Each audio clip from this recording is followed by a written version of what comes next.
Crooked Joe Biden, our disgraced president, has wasted trillions of taxpayer dollars in less than 3 years, causing uncontrolled inflation that is crushing working families. Reining in Biden's wasteful and unnecessary spending is vital to stopping inflation and rescuing our economy from ruin. But the pain of the spending cuts must be borne by the special interests and Washington bureaucrats, not by American families and American seniors in particular. For 200 years under our system of government, it was undisputed that the president had the constitutional power to stop unnecessary spending through what is known as impoundment. Very simply, this meant that if Congress provided more funding than was needed to run the government, the president could refuse to waste the extra funds and instead return the money to the general treasury and maybe even lower your taxes, although we did give you the biggest tax reduction in history and the biggest regulation reduction in history, two things I'm very proud of. And they still are there, although they're disappearing rapidly under Biden. Thomas Jefferson famously used this power, as did many other presidents, until it was wrongfully curtailed by the Impoundment Control Act of 1974. Not a very good act.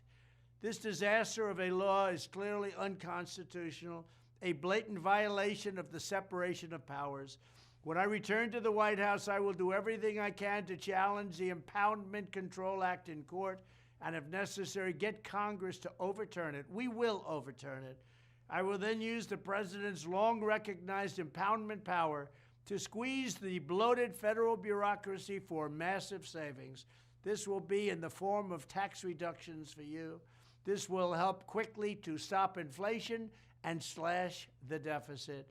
To prepare for this eventuality, on day one, I will order every federal agency to begin identifying large chunks of their budgets that can be saved through efficiencies and waste reduction using impoundment. Of course, this will not include national defense, and unlike Ron DeSanctimonious, who doesn't really know what's happening, I will not lay a finger on Medicare or Social Security. He wants to destroy Social Security and basically obliterate Medicare. These are benefits for our seniors. We are not going to touch it. There are many other things we can do. We're not going to let Ron DeSantis do anything to hurt Medicare or Social Security. On the contrary, some of the funds we save through impoundment from other parts of the government can be used to strengthen Medicare and Social Security for years to come. Reasserting the president's historic impoundment authority will also restore critical negotiating leverage with Congress to keep spending under control. Very simple. We're going to keep spending under control. We had it done, and then COVID came in, and we had to do some things to help save our country. We did a great job, but we were starting to make lots of money. We were energy independent. We were going to be energy dominant. We were going to be taking in massive amounts of money from the liquid gold that we have under our feet more than any other nation. And we were going to reduce taxes and pay off debt. This is the only way we will ever return a balanced budget, impoundment.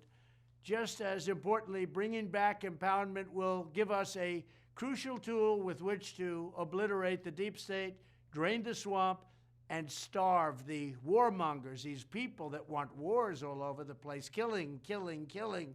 They love killing. And the globalists out of our government. We're going to get the warmongers and the globalists out of our government. With impoundment, we can simply choke off the money. This policy is anti-inflation, anti-swamp, anti-globalist, and it's pro-growth, pro-taxpayer, pro-American, and pro-freedom. I alone can get that done. I'll get it done, and I'll make America great again. Thank you very much.